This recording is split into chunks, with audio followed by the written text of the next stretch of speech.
kenapa kami dibedakan Pak? Sipil 9 kerja, sementara yang lain 8 jam kerja. Sama bekerja 10 tahun kami di perusahaan, tapi kami dikeluarkan tanpa ada surat apapun dan tidak dapat apa-apa dari perusahaan. Ya, apa kabar saudara? Hari ini di Redaksi Aktual sudah kedatangan masyarakat yang mengadu tentang pemecatan yang dilakukan oleh perusahaan di tempatnya bekerja. Dan saudara, seperti apa pemecatan yang dialami oleh masyarakat yang hadir saat ini di Redaksi Aktual. Saat ini kami bersama dengan Pak Mursa Warsuyanto, Pak. Dengan Pak Mursayanto. Warsuyanto, Pak. Dan saat ini saudara, kami bersama dengan Warsuyanto. Pak Warsuyanto, enak dipanggil apa nih, Pak? Anto, Pak. Pak Anto ya, sehat Pak Anto? Sehat, Pak. Ya, Pak Anto, kami dapat kabar Pak Anto tadi sudah bercerita sedikit ada pemecatan yang dilakukan oleh perusahaan, Pak ya. Ya, Pak. Ya, tapi sebelumnya kami ingin tahu Pak Anto sudah berapa lama bekerja di perusahaan tersebut? 10 tahun, Pak. 10 tahun berarti di tahun 2014 ya. Dan pemecatan baru dilakukan di bulan Juni, Pak. bulan Juni tahun 2024. Baik, Pak Anto. Saat Pak Anto masuk ke perusahaan tadi, PT apa Pak Anto? PT Siantartop, Pak. PT Siantartop Tbk yang ada di Tanjung Merawa ya? Ya, Pak. Ya, ketika Pak Anto masuk di tahun 2014, ada tidak lamaran yang Pak Anto ajukan ke perusahaan? Ada, Pak. Itu bukan lamaran ataupun surat ijazah, cuma KTP sama KK aja, Pak, yang diminta sama pihak perusahaan. Permohonan untuk ingin bekerja di sana tidak ada ya secara tertulis, hanya KTP dan KK aja, Pak. KK saja. Dan itu Pak Anto serahkan kepada siapa? Pihak personal ya, Pak. Baik, lalu Pak Anto dipanggil lah ya untuk bekerja. Yang memanggil, yang mewawancari, ada tahap wawancara? Nah, itu ada kadipnya, Pak. Namanya Pak Andi, terus baru kabaknya Pak Khairuddin, Pak, dulu pertamanya. Mereka yang wawancara Pak Anto. Lalu setelah diwawancara, Ya, kami udah selesai wawancara, disilakan kerja, Pak. Besoknya disuruh kerja. langsung suruh kerja. Ya, besoknya, Pak. Baik, sebelum Pak Anto memulai pekerjaan, ada tidak perusahaan menyodorkan sebuah kontrak secara tertulis, Pak Anto harus bekerja seperti ini, tupoksi Pak Anto seperti ini, dan gaji Pak Anto sekian, ada tidak?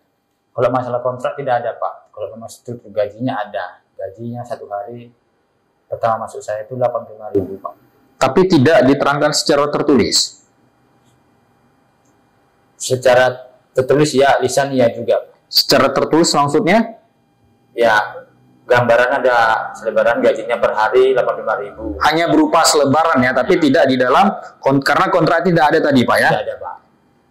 Dan itu dipajang atau diserahkan secara pribadi. Ini loh gaji Pak Anto dan kawan-kawan.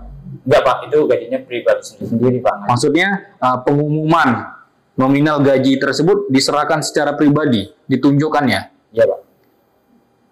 Tidak dipajang Pak ya, di perusahaan ya. Tidak, Pak. Baik. Pak Anto bekerja di bidang apa? Sipil, Pak, sebagai tukang, Pak. Tukang bangunan. Untuk sistem kerjanya di perusahaan tadi atas pengarahan dari kepala bagian, Pak, atau Bapak. Jadi kita diarahkan, banyak Bang Anto disuruh, ini ada lantai rusak, bobok dulu. Dikerjakan di semen ulang, diperbaiki yang bagus. Kedua, kalau ada plafon-plafon rusak ataupun pintu-pintu rusak, diperbaiki, Pak. Kalau memang rusak, minta ganti baru, diganti baru, Pak. Itu atas pengarahan dari kabarnya. Selama bekerja, Pak Anto memiliki masalah? Tidak ada, Pak. Masalah saya cuma masalah kehadiran aja, Pak. Ya memang sering nggak hadir, ya kita ada. Kalau memang kita sakit, diminta surat izin dari dokter bahwasanya kita benar-benar sakit. Itu saja, Pak. Kalau memang kita nggak masuk, itu izin sama kabaknya, Pak, melalui HP. Pak, saya nggak masuk, ada keperluan. Tapi dikasih izin? Dikasih, Pak. Ya, Pak Anto. Karena Pak Anto tadi menyebut tidak ada kontrak kerja. Apa yang membuktikan Pak Anto bekerja di sana? Ada semacam identitas, ID, Ada, ID Pak. card? Kartu, Pak. Baik, boleh kami lihat Pak Anto? Ini memang asli dikeluarkan oleh perusahaan? Iya, Pak. Perusahaan yang buat. Dan ini wajib Pak Anto Dipakai, kenakan. dipakai setiap masuk kerja Pak dan pulang. Ya, saudara, saat ini kami memegang identitas karyawan ataupun pegawai yang didapat oleh Pak Anto dari pihak perusahaan. Di sini ada nama perusahaannya PT Siantar Top Tbk Medan atas nama Warsuyanto, pekerja borongan tukang sipil. Baik, Pak Anto kami kembalikan. Pak Anto kami lihat di situ ada pekerja borongan. Maksudnya pekerja borongan itu berarti Pak Anto setiap ada proyek saja bekerja? Tidak Pak, saya Setiap hari masuk? setiap hari masuk Pak, kecuali hari Minggu. Hari Minggu kok diperlukan harus masuk. Baik, perharinya berapa jam Pak Anto bekerja? Kita mulai masuk jam 7 Pak, pulang jam 4 sore. Di 9 jam. 9 jam. Artinya ada 1 jam di luar jam seharusnya bekerja Pak ya? Iya, Pak. Dan itu Pak Anto dibayar lembur?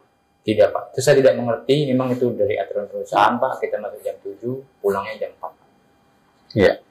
Pak Anto, selama Pak Anto bekerja 10 tahun di Siantar Top, apakah ada orang lain yang mengalami sama nasibnya dengan Pak Anto? Dulu memang ada Pak anggota rekan-rekan kita yang baru masuk, tapi dia tidak dipecat Pak, dia mengundurkan diri sendiri. Dia punya sekian bulan, sekian tahun, nggak sanggup, dia keluar Pak, itu saja. Ya. Nggak ada yang lain, itu nggak ada. Itu pun juga saya kurang tahu Pak dipecat atau tidak, cuma dia juga nggak bekerja, memang atas kemauan dia sendiri. Baik, kami ingin menggali pengalaman yang sama seperti Pak Anto lakukan, yakni Pak Anto bekerja tanpa ada surat permohonan kerja di perusahaan. Apakah ada orang yang sama juga masuknya?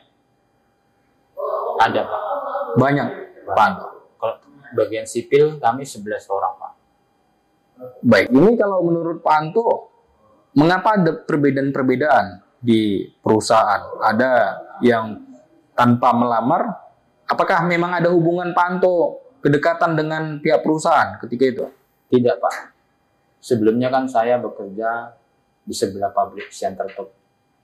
Waktu itu saya membangun sebuah irigasi Pak, perbatasan Siantar Top dengan Megatran.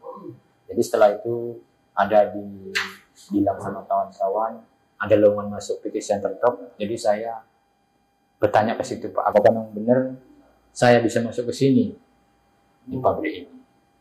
Saya datangi, nyatanya boleh Pak saya masuk ke situ. Ya.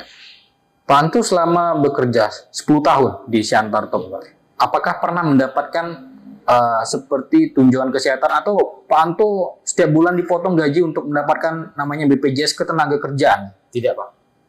Tidak pernah? Tidak Pak. Tidak pernah. Ada berapa orang yang sama seperti Pak Anto? Kalau di kami Pak, sekarang ini ada 11 orang Pak yang nggak dapat BPJS. Nggak ada potongan BPJS. 11 orang ya? Sipil Pak. Tapi yang lainnya saya kurang tahu Pak. Bagian-bagian, itu kan bagiannya ada bagian mekanik, elektrik, sipil Pak. Yang 11 tadi di bidang sipil semua ya? Sipil semua Pak. Tapi di bidang-bidang lain, Pak Anto meyakini ada orang yang sama juga tidak mendapatkan BPJS Ketenagakerjaan di sana? Sebagian ada Pak, sebagian tidak.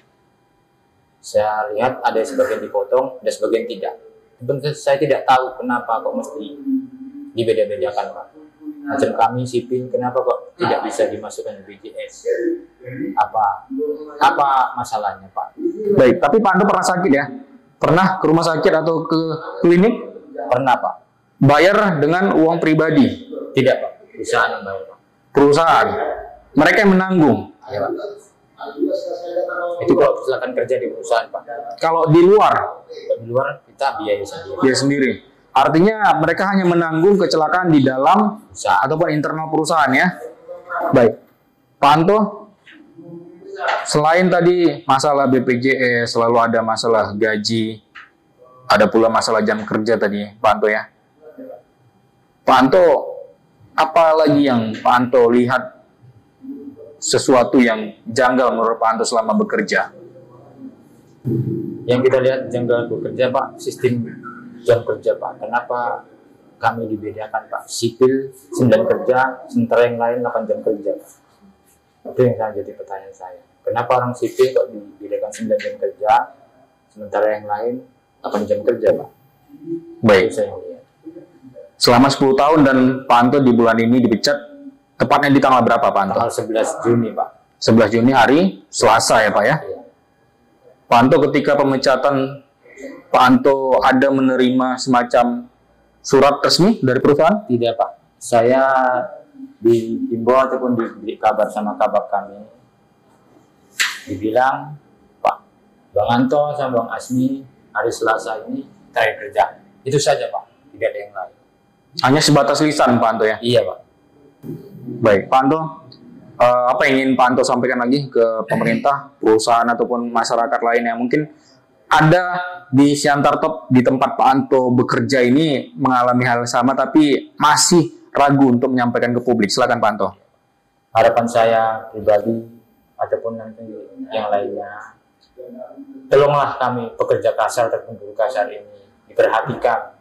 Kami udah sekian lama bekerja, 10 tahun kami di perusahaan, tapi kami dikeluarkan tanpa ada surat apapun dan tidak dapat apa-apa dari perusahaan.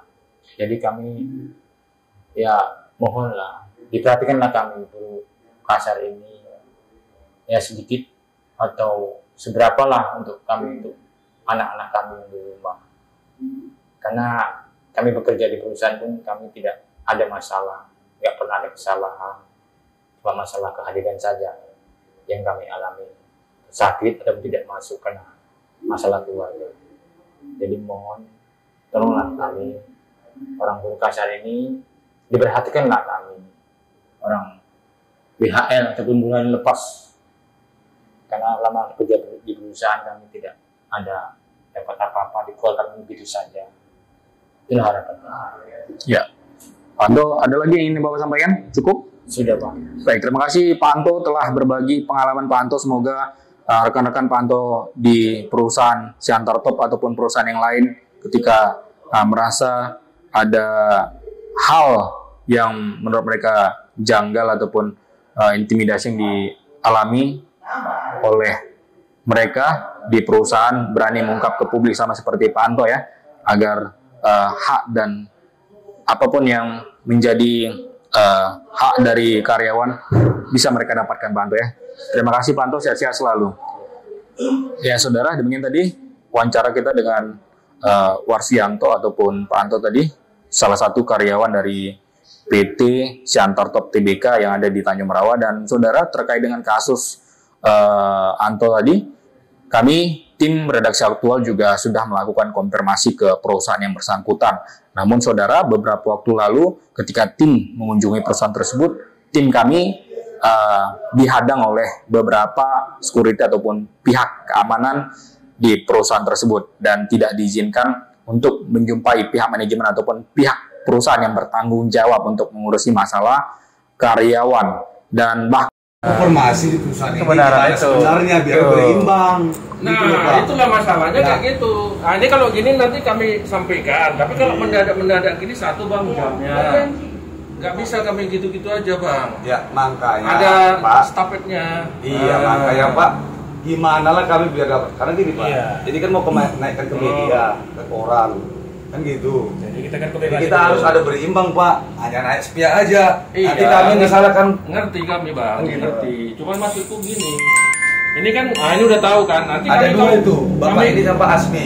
kami konfirmasikan ke bagian personalia. Karena Iya, kebetulan personalia ini pun Pak baru resign 3 hari. kan ketika dalam debat ataupun dialog yang dilakukan oleh tim, para satpam juga ada 2 orang yang menunjukkan kartu identitas wartawan, mengaku sebagai wartawan juga. Nah ini menurut kami ada hal yang janggal, mengapa ada seorang satpam bisa mendapatkan kartu wartawan. Bapak ya. Media saja berarti online. Maaf Pak, izin Pak, kita bukan larinya ke situ Pak, kita sebagai tugas. Kalau Iya. memang Bapak sebagai ini ya, Iya. promosinya apa gitu Pak. Ah itu Pak. Tidak mungkin dalam menjalani profesi sebagai seorang satpam bisa double job, karena sebagai seorang jurnalis juga pekerjaannya mungkin tidak melihat waktu ya untuk melakukan sebuah liputan. Tapi bagaimana bisa? Apakah ini memang dipelihara? Dari manakah seorang satpam bisa mendapatkan kartu wartawan ini? Dari Medan, Sumatera Utara, saya Prasetyo untuk Aktual, untuk eksklusif melaporkan. Sampai jumpa.